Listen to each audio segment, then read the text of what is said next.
So, class 10th, good morning to all of you and welcome back to the session of science in which we have started life processes. In life processes, we have completed nutrition. Now we are going to start with respiration in animals. I have also given you the brief introduction about respiration के बारे में हमने पढ़ा है last class में, right? जिसमें हमने देखा है that what is aerobic respiration which requires oxygen, right? It produces high amount of energy. It produces 38 molecules of ATP, adenosine triphosphate, right? And on the other side we read about anaerobic, right, which produces ethanol, right? It produces very low amount of energy and carbon dioxide. We have read about this. अब हमने इतनी सारी चीज़ें जो ये complete करी हैं, उसके बाद हमने एक और चीज़ देखी थी. इस चीज़ों को कंप्लीट करने के बाद we also gave a look on to कभी कभी हमारी बॉडी को ज़्यादा ऑक्सीजन चाहिए होती है, वी नीड मोर एनर्जी. तो हमें उस टाइम पे उतनी ऑक्सीजन नहीं मिल पाती है तो हमारे मसल क्रैम्प्स हो जाते हैं, right? This is because of the production of lactic acid in our body, right? And we can just prevent it. हम उसको हटा भी सकते हैं by just taking a hot water bath, because it will make the blood flow in that area और वहाँ पे oxygen supply हो जाएगी, राइट? ये सारी चीज़ें हमने क्लास में पढ़ी थी, right? Then moving on to respiration in animals. अब मैंने रेस्पिरेशन आपको बताया था, न्यूट्रिशन से तो फूड टूट के आ गया, बट उसको और भी सिंपलर कॉम्प्लेक्स से सिंपल में तो वो न्यूट्रिशन में टूट गया, वो उसके और भी छोटे छोटे टुकड़े करना सो दैट वो सेल को जाके मिले और उसमें से माइटोकॉन्ड्रिया एनर्जी निकाल पाए, तो उसको एटीपी की फॉर्म में भी स्टोर कर पाए. तो उसके लिए बहुत ज़रूरी होता है oxidation of food, right? So that is why we are doing respiration. We have also done the difference between breathing and respiration. Breathing is just what? Breathing करना क्या होता है? इनहेल करना एयर को, एक्सहेल करना एयर को, right? हमने बस उसमें इतना ही देखा था ब्रीदिंग में. बट रेस्पिरेशन क्या कहता है? Respiration says oxidation of food. Oxidation of food करो, वो भी किसके लिए? एनर्जी प्रोवाइड, मतलब एनर्जी हमें लेने के लिए हमें एनर्जी चाहिए. That is why oxidation of food होना ज़रूरी है, राइट? अब देखते हैं आगे रेस्पिरेशन इन एनिमल्स.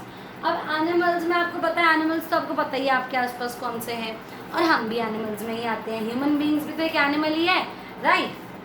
अब देखो, हर किसी का अपना अपना रेस्पिरेटरी ऑर्गन होता है. लाइक हमारा respiratory organ you all are aware of that, वो क्या होता है? लंग्स. हमारा रेस्पिरेटरी ऑर्गन लंग्स होता है. तो ऐसे ही बाकी सारे एनिमल्स का भी होता है. तो इसमें भी 1 मार्क क्वेश्चन आ जाता है पेपर में, तो ये भी देखेंगे. अब देखो, अर्थवॉर्म्स जो होते हैं, earthworms you know that they are the friend of farmers. Agriculture के लिए बहुत इंपॉर्टेंट होते हैं. सॉइल के अंदर मूव करते रहते हैं सो दैट सॉइल के अंदर स्पेसेस आते हैं. सॉइल के अंदर स्पेसेस आते हैं तो उसके अंदर भी ऑक्सीजन जा सकती है, राइट? तो मतलब वो तो प्लांट्स के लिए बेनिफिशियल हो गया, उसको अभी हम देखेंगे. लेकिन अर्थवॉर्म इतनी बड़ी ड्यूटी कर रहा है that it is making air holes in between the soil, right? It is making air holes in between the soil particles के बीच में एयर होल्स क्रिएट कर रहा है by moving in a zigzag manner. तो जो अर्थवॉर्म को भी तो जिंदा रहना है, तो इसका रेस्पिरेटरी ऑर्गन होती है इसकी स्किन. इसकी स्किन आप कभी अर्थवॉर्म को देखा हो, बहुत गीली गीली सी लगती है कि बहुत ज़्यादा, जैसे उन्होंने अपनी स्किन पे हम मॉइस्चराइज़र लगा दे बहुत ज़्यादा तो स्किन शाइन करनी स्टार्ट कर देती है. सेम वैसे ही इनकी जो स्किन होती है वो बहुत शाइनी होती है, जिसको हम मॉइस्ट स्किन बोलते हैं.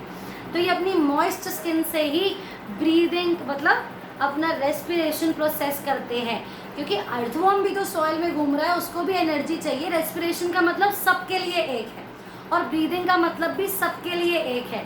ब्रीदिंग मतलब सांस लेना, सांस छोड़ना, inhalation of oxygen, exhalation of carbon dioxide. और रेस्पिरेशन का मतलब सबके लिए सेम है, ऑक्सीडेशन ऑफ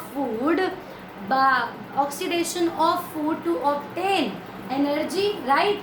तो जो अर्थवर्म्स का अपना क्या है, अर्थवर्म्स का अपना रेस्पिरेटरी ऑर्गन क्या है, स्किन है, तो अपनी स्किन से ब्रीदिंग करता है। What is the respiratory organ for earthworms, so it is क्या है उसकी, मॉइस्ट स्किन।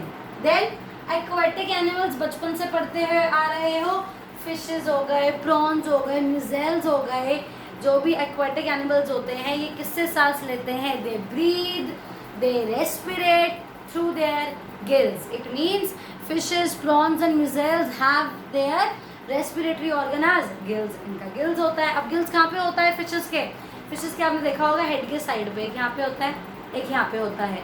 तो ये ऑक्सीजन वाटर से लेते हैं, कार्बन डाइऑक्साइड रिलीज करते हैं। So you have to remember this. Then insect हो गए, जैसे ग्रास होपर हो गया, कॉकरोच, हाउस फ्लाई, मस्किटोज, इनकी बॉडी पे ना छोटे छोटे होल्स होते हैं, इनकी बॉडी पे छोटे छोटे होल्स होते हैं जिसके थ्रू इनकी बॉडी पे ऑक्सीजन जाता है, ठीक है। इसे हम कहते हैं स्पाइरेकल्स। बहुत अच्छे से ध्यान में रखना है। ये जो हमारे इंसेक्ट हो गए, grasshopper, house fly, cockroach, mosquito, इनकी बॉडी पे होल्स होते हैं जिनको हम क्या कहते हैं, we call it as spiracles.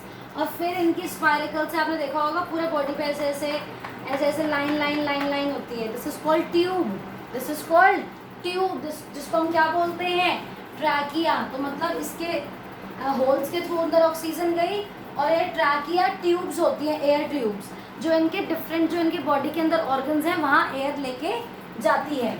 और आपने देखा होगा सिर्फ स्ट्रेट लाइन नहीं होती है, उनका भी बीच में डिवीजन होता है, बीच में वो भी कहीं ना कहीं डिवाइड हो रही होती है, राइट।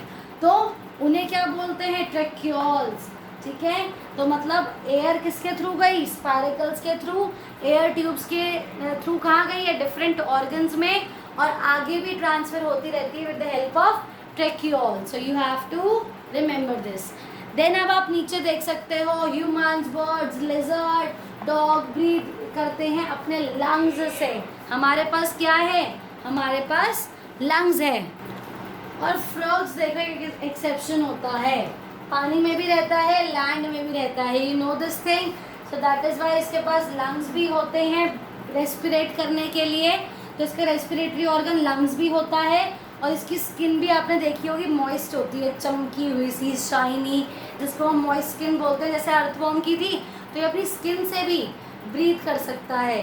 तो इसका रेस्पिरेटरी ऑर्गन क्या हो गया, स्किन और इसके lungs. So you have to remember in this इतना ही।